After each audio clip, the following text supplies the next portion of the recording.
आज यहाँ पे जैसे सजाद साहब ने वजाहत की कि आपको यहाँ बुलाने का मकसद क्या है, मैं हालिया जो इख्तिताम हुआ असेंबली सेशन उसके बारे में एम्प्लॉय जॉइंट एक्शन कमेटी या आम मुलाजिम बिलखुसूस टेलीविजर्स क्या सोचते हैं और उनका क्या रद्द अमल है, उसको मैं आपके सामने लाना चाहता हूँ। सबसे पहले तो ऑनरेबल सीएम साहब ने जो कहा कि 6 महीने का कमेटी बनाई है, जब तक कमेटी रिपोर्ट नहीं देगी। उन्होंने ये भी कहा कि उन्होंने बहुत सारा काम किया है और कुछ काम बाकी है। इसका मतलब है कि वो कमेटी के साथ राब्ते में है। अगर सीएम साहब को ऐसा लगता है कि उसमें और काम करने की जरूरत है तो उनको फॉर्मली उस कमेटी की जो टाइम फ्रेम है उसको बढ़ाना चाहिए था। ऐसा कहना चाहिए था कि भाई आपको 6 महीने दिए गए थे, हमको 2 महीने और दे रहे हैं। इसको इनडेफिनिट ओपन छोड़ने का मतलब यह है कि अगर कमेटी साल भर भी अपना रिपोर्ट नहीं देगी, क्या तब भी हमें इंतजार करना होगा? हम सीएम साहब से कहना चाहते हैं, हम कमेटी के हक में हैं। आपने कमेटी बनाई है, 6 महीने दिए, 8 महीने हो गए। अगर आपको लगता है और 2 महीने की जरूरत है तो ऑफिशियली फिर उसका ऐलान किया जाए, उस ऑर्डर में लिखा जाए कि आपको 2 महीने और देते हैं। एक तो यह है। दूसरा, उन्होंने इस 5-6 रोज की असेंबली में एक कमेटी की रिपोर्ट भी आई, उसको एग्री भी कर दिया जो उनके तनख्वाह के हवाले से थी। अवाम को पता होना चाहिए, एक और कमेटी बनी थी, revision of salary of legislators. उन्होंने अपनी सैलरी को एनहांस किया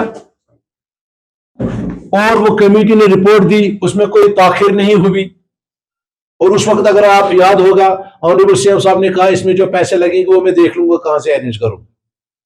यानी इसका मतलब है कि अगर सीएम चाहे तो पैसे अरेंज हो सकते हैं। तो उन्होंने उस कमेटी को जो टाइम फ्रेम दिया था, उसने अपना रिपोर्ट उसमें पेश किया और तनख्वाह में बढ़ोतरी की। हम वेलकम करते हैं, वो लेजिस्लेचर हमारे हैं, हमारे इलाकों में ही वो डेवलपमेंट करते हैं, उनका हक बनता है। लेकिन साथ ही साथ उनको ये भी देखना है कि जो प्रोग्राम उसको, पॉलिसीज को ऑन ग्राउंड एग्जीक्यूट करता है, वो मुलाजिम 9,000 पे अपना गुजारा कर रहा है। यहां पे मैं ये भी कहना चाहूंगा, सीएम साहब मिनिमम वेजेस एक्ट जो रिवाइज्ड है, जब तक कमेटी की रिपोर्ट आती है, वो असेंबली में ये भी कह सकते हैं जब तक रिपोर्ट देती है कमेटी, जब तक हम तब तक हम मिनिमम वेजेस को इंप्लीमेंट करेंगे। हम अगर 27,000 नहीं, कम से कम 22-23,000 रुपए इनकी तनख्वाह कर लेते हैं जब तक कि कमेटी की रिपोर्ट आती है। सीएम साहब ने वो भी नहीं किया। हमें पूरी उम्मीद थी कि वो इस असेंबली में डिलीवरीज के हवाले से कुछ ना कुछ जरूर करेंगे। हमारे पास एग्जांपल है, वक्फ बोर्ड में ऑनरेबल चेयरपर्सन डॉक्टर दरख्शां इंद्रावी साहबा ने, उन्होंने कैसे अपने डिलीवरीज का 4,000 से 14,000 किया, बल्कि 18,000 किया। उन्होंने यह साबित कर दिया कि जब when there is a will there is a way always। उसने कहा कि मैं इनको बढ़ाऊंगी, उन्होंने बढ़ाया। हमने उस वक्त अप्रिशिएट किया चेयरपर्सन साहिबा को। लेकिन वो एक बेंचमार्क था फिर हमारी बाकी ब्यूरोक्रेसी के लिए, हमारे मिनिस्टर्स के लिए, कि वो देखें कि जो डिलीवरीज है, कैजुअल लेबर्स है, सीजनल है, इनकी तनख्वाह भी हम कम से कम बढ़ाए।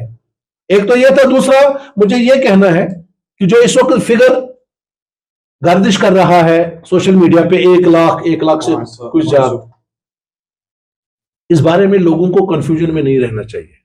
आपको इसका बैकग्राउंड पता होना चाहिए। सरकार ने 2014 में जो कैबिनेट सब कमेटी बनाई, जिसके सरबरा मोहतरम ऑनरेबल स्पीकर साहब जो इस वक्त है, उस वक्त फाइनेंस मिनिस्टर थे, उस वक्त उन्होंने स्क्रूटिनाइज किया। स्क्रूटिनाइजेशन के बाद 61,000 लोगों का जो फिगर था वो मंजर आम पे आया, जो उस वक्त डॉक्यूमेंटेड है। अभी भी सरकार के पास वो डॉक्यूमेंटेड है। 16,000 2014 में, 2014 के बाद 2015 में एम्प्लॉयमेंट पे बैन लग गई, और जब बैन लग गई उसके बाद में 2017 में जब इन्होंने फिगर देखे, अगर 14 में 61,000 थे, 15 में जब बैन लग गया, अगर अब ये फिगर बढ़ा होगा एक साथ तो कितना बढ़ सकता है? दोगुना तो नहीं हो सकता ना। 61 के बजाय हम 65 ले लेते हैं, 70 लेंगे। लेकिन उसके बाद में सरकार ने कुछ स्कीमें इंट्रोड्यूस की जम्मू कश्मीर में।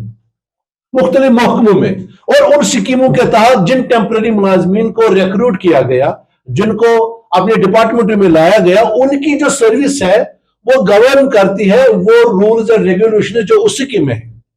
जैसे रहबरी खेल है, जैसे रहबरी जंगलात है।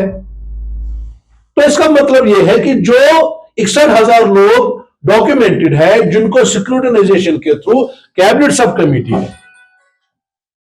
सब कमेटी ने headed by the then finance minister honourable राफिल साहब, उस वक्त 61,000 थे। उसके बाद में जो कुछ उसमें ऐड हो गए 2015 तक, या उसके बाद में जो इन्होंने स्कीमों में लोगों को लगाया, आप उनको उसके साथ नहीं जोड़ सकते, क्योंकि उनके सर्विसेज को आपने रहबरी खेल में एक एग्जांपल देता हूं, उसमें आपने कहा 7 साल हो गए इनको रेगुलराइज होना है अगेंस्ट द पोस्ट, तो अब वो सरकार उसको रेगुलराइज करेगी, वो इनके साथ नहीं जोड़ सकते। तो वो आज लोगों को ये कह रहे हैं भाई 1 लाख है, 1,10,000 है, नहीं, आपको उसकी सेग्रीगेशन करनी पड़ेगी।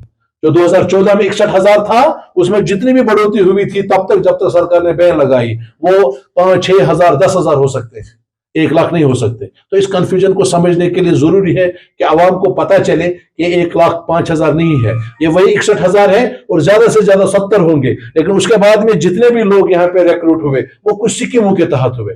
दूसरी बात जो हमने यहां पे सुना है सोशल मीडिया पे भी और बाकी ब्यूरोक्रेसी भी में भी, और मंत्री हजरात में भी, एमएलए हजरात जो जिस बात पर चर्चा करते हैं कि वैकेंसी में इतनी वैकेंसी होनी चाहिए, आपको समझना चाहिए कि सरकार ने एक पर्टिकुलर महकमे में 41,000 लोगों को रेगुलराइज किया, पोस्टें नहीं थी। दे हैव क्रिएटेड 41,000 पोस्ट्स, वो भी इस ईजा की इकाई थी। हमने भी उस जदोजहद में अपना हिस्सा डाला है और वो सही किया सरकार ने। लेकिन मैं ये कह रहा हूं, अगर आपने उस वक्त 61,000 पोस्टें क्रिएट की और उसमें जो 4,400 करोड़ अप्रोक्सीमेटली सरकारी खजाने पे बोझ पड़ा, उसको भी बर्दाश्त किया।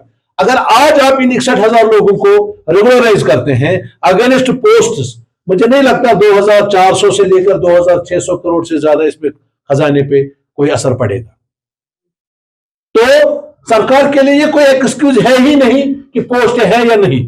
उस वक्त सुपर न्यूमररी पोस्ट को क्रिएट किया गया कि जो बंदा रेगुलर हो गया आज, ये रिटायर हो जाएगा तो ये पोस्ट खत्म हो जाएगी। उसकी वजह से किसी डिपार्टमेंट को अपने रिक्रूटमेंट रूल्स में कोई चेंज नहीं करनी पड़ी, क्रिएशन ऑफ पोस्ट नहीं करनी पड़ी। दूसरी बात यह है कि इस वक्त अगर 9,000 रुपए कोई तनख्वाह ले रहा है, यानी तकरीबन 35% financial implication already government bear कर रही है। जब इनको रेगुलराइज किया जाएगा तो जो उसकी जो फाइनेंशियल इंप्लीकेशन होगी उसका 30% से लेकर 40% तक सरकार अभी उसको बर्दाश्त कर रही है।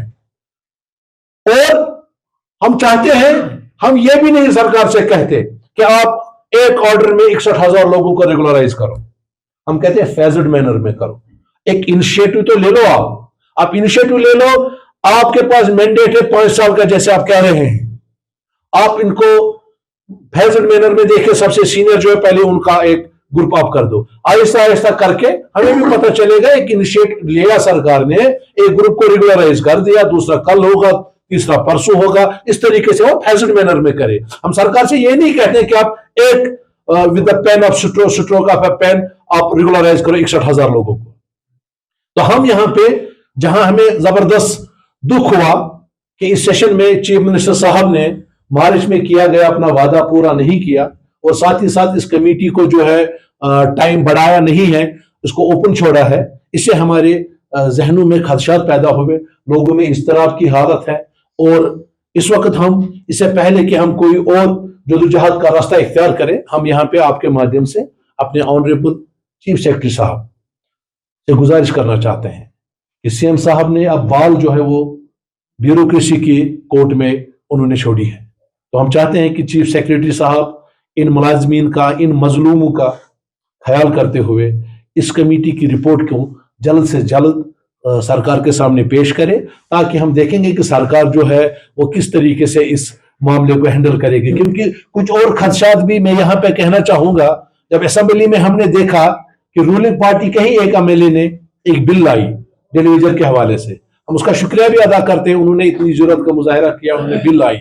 इसी तरह से हिज़्ब इख्तिलाफ में से एक लेजिस्लेचर ने डेली वेजर के हवाले से बिल लाई। उस बिल को एग्री नहीं किया गया जो हिज़्ब इख्तिलाफ में से लाई गई। उसके बाद में जो हिज़्ब इख्तिदार के एमएलए ने अपनी बिल लाई, उसको कहा गया कि आप इसको वापस ले लें। मसला यह है कि अगर सरकार वाकई तौर पे डेली वेजर्स का मसला हल करना चाहती है तो कोई हर्ज नहीं था हिज़्ब इख्तिलाफ की बिल को एक्सेप्ट करना या अपने ही लाए हुए नुमाइंदगी की बिल को एक्सेप्ट करके कानून पास करना। वो हमारे डेली वेजर्स पे, सीजनल्स पे, कैजुअल लेबर्स पे उस पर लागू किया जाए और उनकी तनख्वाहों को at par with Delhi, at par with Ladakh या जो भी यूनियन टेरिटरी में इस वक्त जो हमारी सिस्टर कंसर्न है उसमें जो लागू है वो इस पर लागू किया जाए।